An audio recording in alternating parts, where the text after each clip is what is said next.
Live sa Malinaw Municipal Police Station, we have this morning si Police Lieutenant Almi Fontinilla, no? Aton nga deputy it Malinaw Municipal Police Station. Mga abi kita information and at the same time confirmation ano gid bala natabo to sa may area Tigpalas, ma'am, kung sa siin may may senior citizen nga aksidente nga natambakan it kahoy. Tama rin, ma'am, information? Yes, sir. No, good morning sa tanan, no, nga nag-viewers and tagpalamati.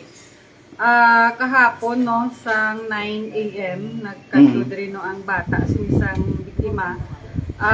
Bali sa iya nga allegation is natabuin ang pagkatumba sa buri is 7 p.m. pa. Sang Sabado? Yes, sir. So, kahapon lang sila nagpa-record for record purposes. Nga amoy ning natabo gali sang 7 p.m. Okay. So, na-inform kami diri is 9 a.m. na kahapon. So, okay. ang biktima is nadala na sa hospital. Oo. Sigida sa tong gabi sa bulig sa MDRMO. O galing pag-abot sa hospital, in-declare ni siya nga dead on arrival. Pilang edad sang senior citizen, ma'am? Bali, 86 years old. Okay.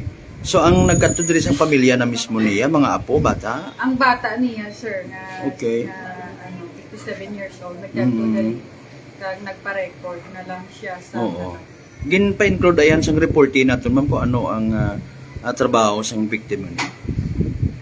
Wala na, sir, no, kay senior citizen. Okay. Amo ni sa iyang kwan sa report dili, ma'am, is amo malang nang nanatabo sa sulod sang balay ang victim? Yes, no, kado according to sa istorya niya sa investigator is after lang nila sa panyapon, 7 p.m.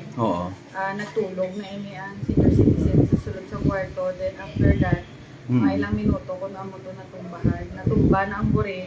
Hitting gid, no, sang kwarto dito. So, natunga gid ang balay sa tunga. So amo na ang na-encourt niya nga samad sa ulo gid. So amo ko to ang na-declare siya nga dead on arrival. Okay, so 86 years old. Masubo man nga klase sang balita, ma'am, no? Kay man sang abi matuod. May mga areas kita lately nga bangod sa pag-ilinulan, may pilang ka mga incidents nga hindi ginato mapaiway, like halimbawa gani ang mga kahoy kung kisan yo putol kay inaya gali buri. Yes, sir. Okay. So after, ma'am, nagpa-record ang pamilya, nag-investigate pagkatawala dawan? Wala naman, no, kay ang biktima according to them at nasa sa Purinarya.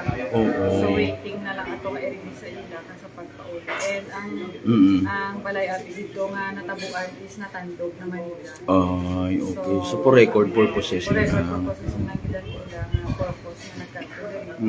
Nga agod ma-record niya kung dati ang matong natabo sa ila. Pag wala man sang ano man niya nga crime abi ang natabo, no? Natural ba? Wala naman, sir, no, kay nangangawa naman lang galis na gulbay na lang ato natumba ang puno. Sa ila man to property, ma'am, basement sa ila report? Sa luyong makulusang balay ka kamay. Okay. So sa aton, ma'am, sa aton sa Malinaw PNP, if ever kung may ara, no, may extend kitang bulig sa pamilya, if ever, or Yes, plano sir, kita? no? So according to dito na payo magaling sa bulig dito kay nakita natin ang gamit. So pag-istoryahan pa namin manginatag dito nga bulig. For now, siguro nakabulig naman ang taga-barangay sa isya. So, amo na sir. Kahapon yung tagaan naman naman sa bladder excerpt, no, para gamitin nila sa diin Manila. In illegal purposes. Ang bladder na para Sige, ma'am, sa information nyo, salamat din yung madamo. Kagabay pa nga hindi naman mahimo ang hindi naman maliwat man ang mamamo ng insidente, no? Kaya mituod man wala man natong ginapangayo abi. Importante sa mga amo ni gali, ma'am, nga instances, lastly pwede gali kita man niya makakadto diri sa police station kag may pa-record naton ang mga amo ni ang insidente.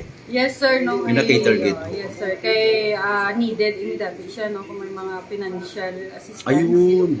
And kung may mga claims bala sila sa insurance, no. So need nila ang blatter report. Mm. So, kung pwede tani, no, kung ano, instantly makapablatter sila para makandakan pa sa investigation habang Oo.